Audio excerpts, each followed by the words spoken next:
Well, I've got my oil and my additive, but I have no idea what I did with the oil filter, so I'm gonna have to run to town, run to John Deere and get another filter, and we'll resume this shortly.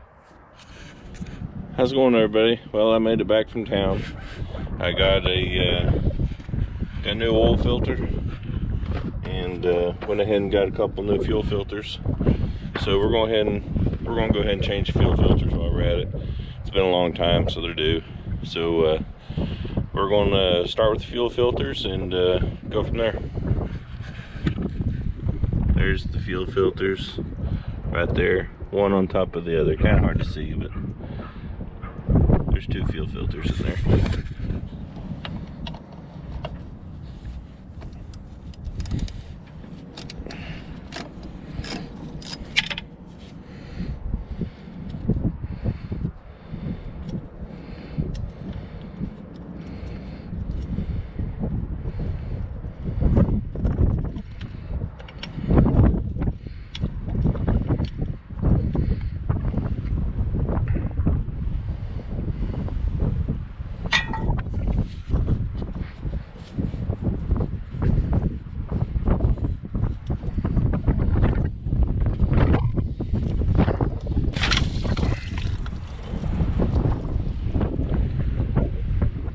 Well, I got the first fuel filter off, and oh my goodness,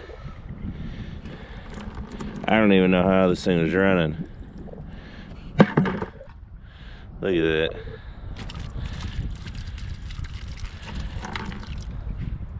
Look at all the rust, and you see the rust?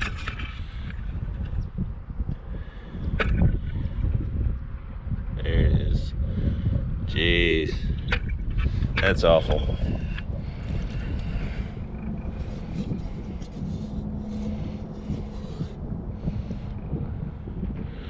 Look at that dirt and sediment.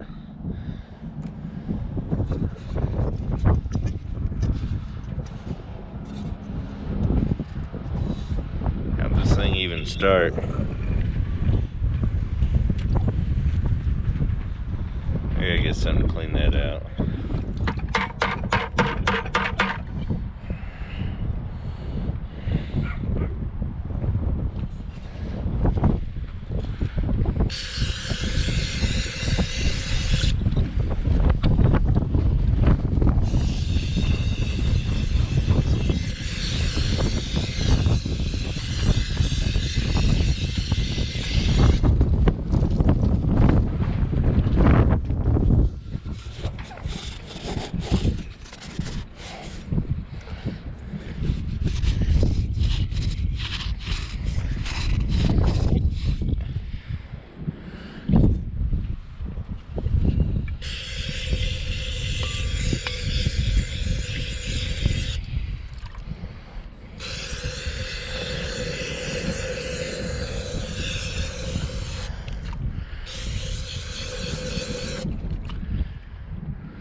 Well, that's a lot better.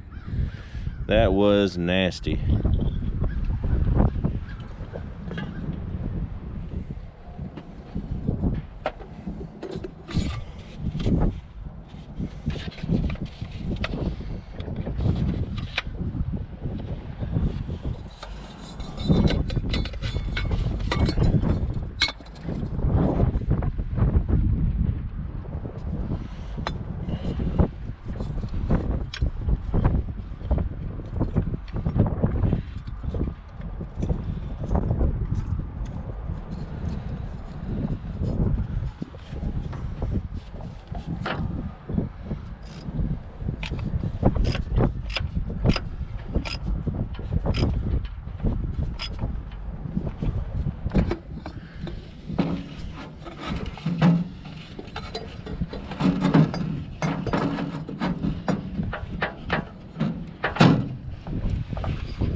You guys may be wondering why I would buy John Deere oil and fuel filters for a 60-year-old tractor instead of just going to O'Reilly's or Napa or something like that. And the reason I like to use OEM filters or most generally any OEM parts, is one, you get a better quality filter from John Deere than you do other places, but two,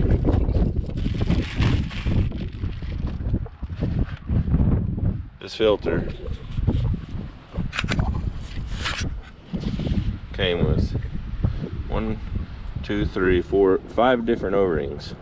For any, John Deere used this filter for a long time and put it in a lot of different things, and they send you the O-rings to make it fit anything they ever put it in. And that's just something you don't get from O'Reilly's or Napa. They might send you 1 or 2 O-rings, then you're on your own to hunt for whatever you got to make to work. Whereas if you just get this stuff from John Deere, they send you everything you need, and they're really not any more expensive. I think the oil filter is like $8 or $9. The fuel filters may be like 10 or 12 each. So you're not gonna save much money, let alone to deal with the headache of having to track down the felt O-ring and all this other stuff. So, okay, we got the fuel filters changed. Probably gonna head down and start changing the oil.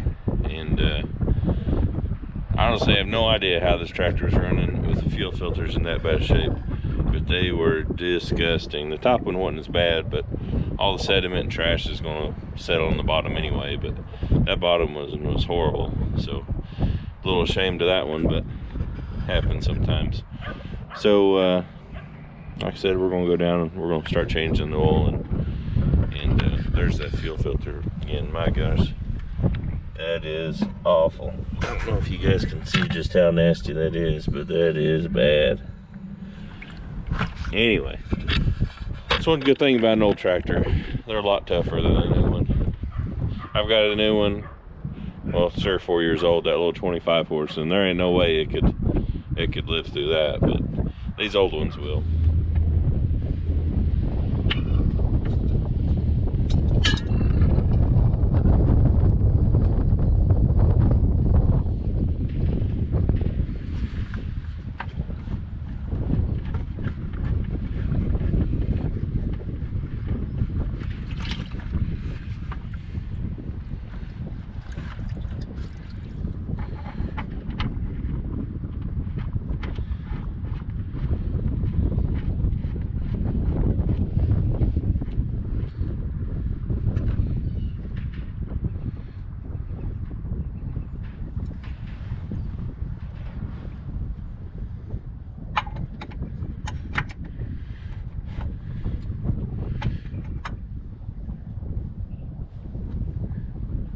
So this right here is the oil filter cover. So we gotta take these 4 nuts out, and the oil filter's behind that.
Well, we've got our filters changed, so it's time to put some fluids in it, put some oil and some fuel additive in it. I usually don't get too carried away with the brand of oil I buy. I just try and buy something quality.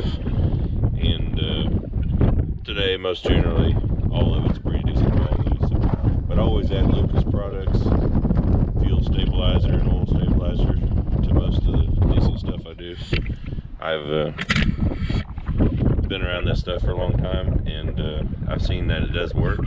Other people might have a different opinion than I do, but from my first-hand experience, it's worth the money. So we're going to put oil in it and see if we can get ready to hook the disc up. So I've got 1540 oil here. I think this is Country Tough or something they sell at the local farm and ranch store.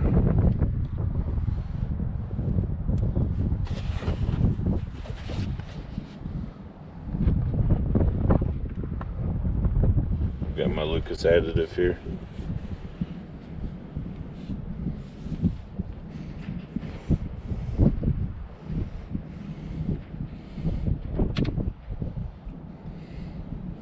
Well, got the oil added to it. This tractor takes 9 quarts, so got 9 quarts of oil in it.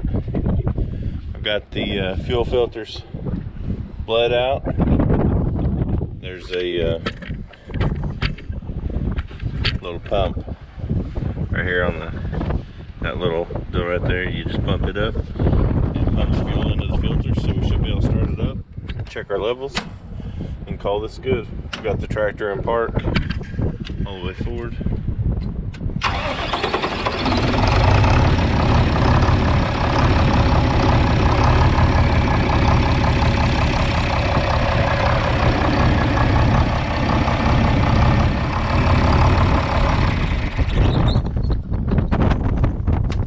Alright, sounds good. We'll check the oil level, and if it's good, then we're ready to start disking.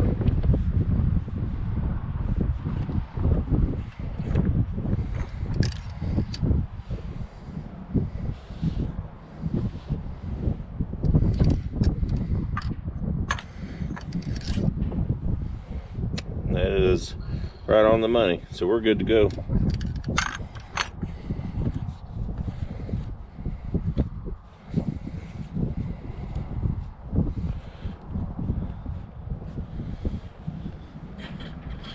Alright, we got the tractor serviced up, got the fuel filters changed and the oil filter, and oil, and boy, them fuel filters were awful. Like I said, that's about half embarrassing, but they were definitely awful. So tractor ought to run a little better now. So here next couple days, hopefully we can get the disc hooked up, go turn under our fall maize and sunflowers and what's left over of the pumpkin vines, and get them ready for spring.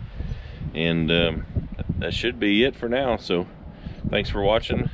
If you haven't subscribed, please subscribe. I appreciate it, and you all have a great day.